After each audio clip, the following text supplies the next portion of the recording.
आपका भाई जो भी आप कहेंगे उसे हम मानेंगे, आगे भी माने हैं, मानते भी रहेंगे और ये भी ध्यान देंगे आगे से गलती नहीं होगी।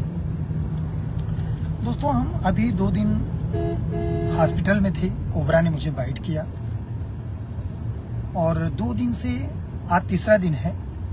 3 दिन के बीच में दोस्तों आप लोगों की मोहब्बत, आप लोगों का आशीर्वाद, ये जो ताकत है, इतनी ज़्यादा भीड़ हो गई हॉस्पिटल में, इतनी ज़्यादा हो गई मैं आपको बता नहीं सकता।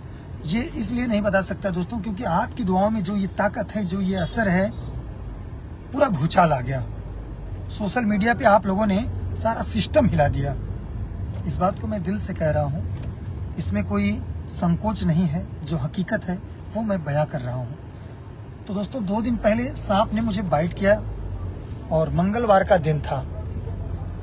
सांप को बचाने के लिए हम जाते हैं, हमारे पास फोन आता है। 8 तारीख को दोस्तों मुझे दिल्ली जाना था, तो दिल्ली जाने के लिए हमें गाड़ी को सर्विस करवाना पड़ा। उसके बाद हुआ यूँ कि जो रेस्क्यू का हमारा सामान था, ग्लव्स था, छड़ी थी, दैट्स ऑल, बहुत सारी चीज़ें थी जिसे हम लेके चलते थे अपनी टीम के साथ में, और हमारी टीम भी साथ में है। हमारे अंकित भाई हैं, अंकित जी हैं, इधर हर्ष भाई हैं और इधर पंकज भाई हैं।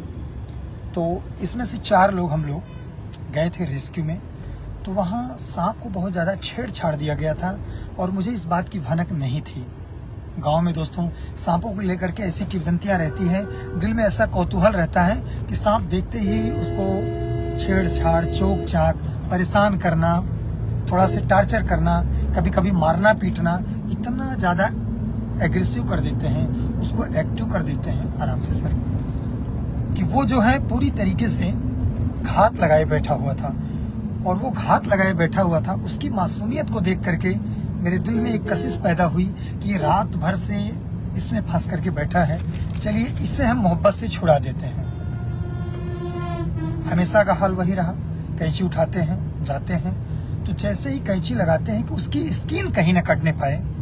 दोस्तों आप गौर कीजिएगा, यहाँ मेरी गलती है या गुस्ताखी है, जो भी आप कहेंगे हमें स्वीकार है।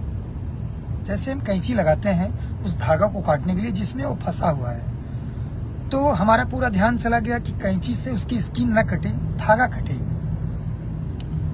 तो दोस्तों जैसे ही धागे पे हमने कैंची लगाया और उसका निशाना हमारे हाथ पे था, इतना सटीक स्पीड से आया और इतनी तेजी से बाइट किया, और मैं बता नहीं सकता दोस्तों, वो 1 सेकंड के 1/4 हिस्से में 15 माइक्रोन सेकंड, जो भी कह लीजिए, दैट्स ऑल, आया और काट के चला गया।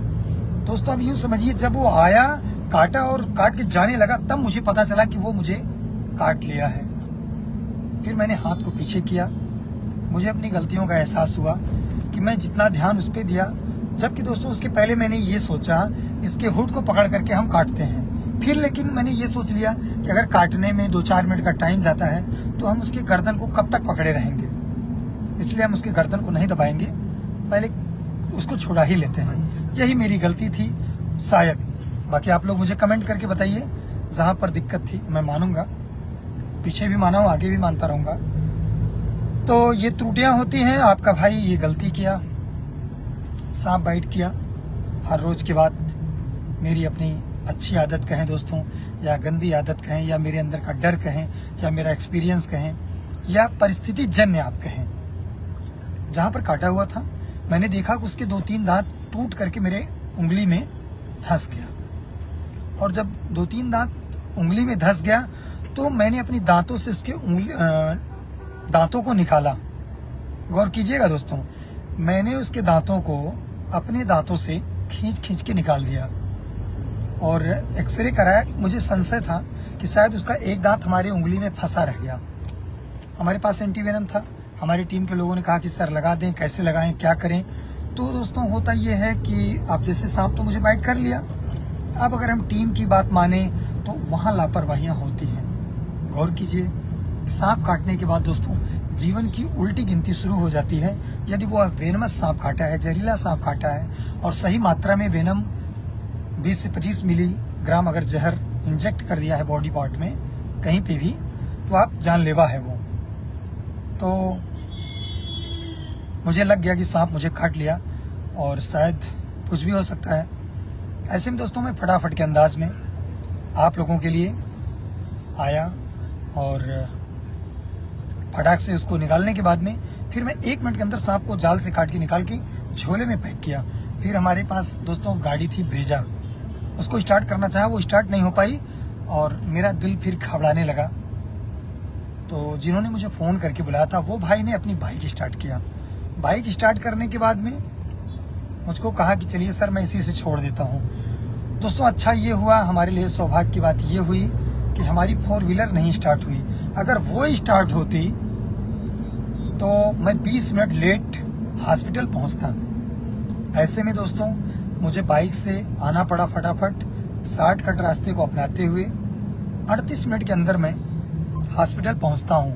और 38 मिनट के अंदर दोस्तों जैसे ही हॉस्पिटल पहुंचता हूं, आपको भी बताता हूं कि सांप काटने के बाद 40 से 50 मिनट का टाइम रहता है। तो 38 मिनट के अंदर दोस्तों वहां पहुंचते हैं। 500 मीटर की दूरी जब रह गई, गौर कीजिएगा, 500 मीटर की दोस्तों जब दूरी रह गई तो मुझे ये बेचैनी होने लगी, मेरा कलेजा फटने लगा। अंदर से मेरे सारे पेट के सिस्टम जो अंदर के हैं छोटे पार्ट के सब डैमेज होने लगा। मुझे पता चल गया कि शायद मेरा ये अभी अंतिम दौर है और आप लोगों से मुलाकात नहीं हो पाएगी। तो हॉस्पिटल से 500 मीटर दूरी पे ही थे। मेरे दिल से आवाज़ आई एक कोने से, मुझे लगा कि अब तो मैं जा ही रहा हूँ। फिर मैं माखन चोर द्वारिकाधीश वृंदावन बिहारी लाल कन्हैया को याद किया कि अगर मेरे कर्मों द्वारा मेरे मन में किसी बेजुबानों के प्रति, समाज के प्रति, अपने परिवार के प्रति अगर मैं एक तृण भी कभी गलत कार्य किया हूँ तो भगवान मैं कल का सूरज नहीं देखना चाहता, आप मेरी यह लीला समाप्त कर दीजिए। और यदि मैं सही हूँ, गलतियाँ हो सकती हैं हमसे, ऐसा नहीं दोस्तों, हो सकती है गलती हमसे हुई हो। फिर मैंने कहा दोस्तों कि द्वारिकाधीश अगर हमसे गलती हुई हो तो क्षमा करते हुए हमारे कुल की लाज बचाइएगा। और दोस्तों यहाँ कहते हुए मैं डॉक्टर के पास पहुँचता हूँ। वहाँ 2 मिनट का मेरे पास टाइम था। मैंने डॉक्टर साहब से कहा सर मुझे कोबरा सांप ने बाइट किया, कोबरा मेरी गाड़ी में है और मुझे जल्दी से इंजेक्शन दीजिए। ये कहते हुए दोस्तों मैं टेबल पर लेट गया। फिर मुझे होश नहीं था 5 घंटे तक। 5 घंटे के बाद 10 एंटीवेनम तो तुरंत लगा। 5 घंटे के बाद दोस्तों मुझे होश आया और हमारे टीम के ये अंकित भाई थे, इन्होंने ही पोस्ट करके डाला था, आप लोगों को सूचना दिए। वैसे दोस्तों कहना तो नहीं चाहिए लेकिन मैं कह रहा हूँ, अगर आज मैं ना होता तो भी यही बताते कि अब वो इस दुनिया में नहीं है। लेकिन सौभाग्य देखिए दोस्तों, ये कैसे कह पाएंगे, क्यों? क्योंकि आपकी दुआओं में इतना दम है। जैसे ही ये बात आप लोगों को मिली, आप लोगों ने आशीर्वाद से, दुआओं से मुझे सराबोर कर दिया और फिर आप लोगों ने मुझे अपने आशीर्वाद से वापस बुला लिया अपनी सेवा के लिए। तो आपका भाई आ चुका है आपकी सेवा में फिर से। आप सभी का बहुत बहुत धन्यवाद। तो दोस्तों जैसे ही मैं 2 दिन बाद छूटा, सीधा शीतला धाम चौकिया शक्तिपीठ माँ शीतला धाम चौकिया पहुंच करके शीतल छैया में आज 3रा दिन दोस्तों माँ के चरणों में समर्पित होते हुए कि माँ जो भी त्रुटियाँ हुई है मुझे क्षमा कीजिए। और मैं फिर से दोस्तों अपनी छोटी सी टीम के साथ आप लोगों की सेवा में तत्पर, निरंतर, सदैव हाजिर हैं। 2-4-10 दिन दोस्तों और लगेंगे। बस मेरा ये थोड़ी उंगली नहीं मुड़ रही है, दुआएं कीजिए जल्दी ठीक हो जाऊं, फिर आपका भाई आपके बीच होगा। बहुत बहुत धन्यवाद दोस्तों। लेकिन चलते चलते दोस्तों मैं ये भी कहना चाहूँगा, जिस भाई ने मुझे मोटरसाइकिल से भगा करके यहाँ पे लाया, मेरे पीछे बैठा था मेरा छोटा भाई अंकित बेचैन, तो उसने मुझे संभाला। क्योंकि दोस्तों 500 मीटर के बाद मेरे होश मतलब डगमगाने लगे, मेरी बॉडी मेरे बस में नहीं थी। वो मुझे पीछे पकड़ के बैठा हुआ था। सभी का बड़ा सहयोग रहा। तो दोस्तों जो बाइक से मुझे लेके आए उनको तो मैं भूल नहीं पा रहा हूँ और भूल भी नहीं पाऊंगा। क्यों? क्योंकि दोस्तों वही हमारे सारथी बने, हमारे जीवन की नाव को उन्होंने पार किया। तो हम 2-1 दिन के अंदर दोस्तों जैसे ही थोड़ा सा मुझको और आराम हो जाता है तो हम पहुँचते हैं, भाई से मिलते हैं और बहुत कुछ न कहते हुए मैं अपनी गाड़ी को यहीं पर विराम देता हूँ। और बहुत बहुत धन्यवाद आप सभी का, थैंक यू। फिर मिलते हैं नेक्स्ट वीडियो में दोस्तों, और ऐसे ही प्यार आशीर्वाद बनाए रखिए दोस्तों। मुझे भी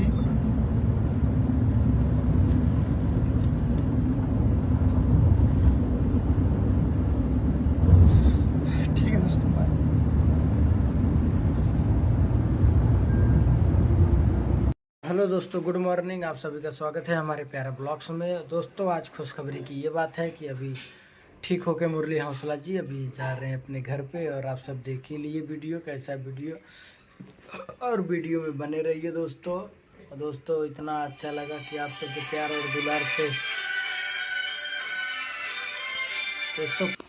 दोस्तों मेरा बीच में एक फ़ोन आ गया था, वो गांव से किसी का था, तो हेलो करके बस कट हो गया। तो मैं यही बोल रहा था कि देखिए, इतना सब लोग भगवान से दुआ किए, तो भगवान से प्रार्थना किए कि मुरली हौसला जी अच्छे होके अभी अपने परिवार में चले गए। और ज़्यादा वीडियो लंबा मैं नहीं बना रहा हूँ, इसलिए क्योंकि अभी कुछ नहीं, अभी अपने यानी घर परिवार में चले गए हैं। और ऐसे ही होना चाहिए दोस्तों। सबसे यही बोलूँगा कि सांप काटने से सिर्फ डॉक्टर के पास जाए, डॉक्टर के ही पास इलाज है। और झराव फोराव के चक्कर में ना पड़े, क्योंकि झराव फूकाव के चक्कर में पड़ेंगे तो जान की कहानी ख़त्म। तो जान की कहानी ख़त्म तो समझ लो एक आदमी कहानी ख़त्म। तो अभी सोचिए कि जब मुरली हौसला जी के साथ ये हो सकता है, तो किसी के भी साथ ऐसा हो सकता है, जो कि इतने यानी कितने हजारों सांप पकड़ के उन्होंने रिस्क किया रहेगा। लेकिन अभी अचानक से हो गए। अभी बोलते ऐसा नहीं करूँगा। अभी माता रानी ने एक चांस दिया है उनको अभी।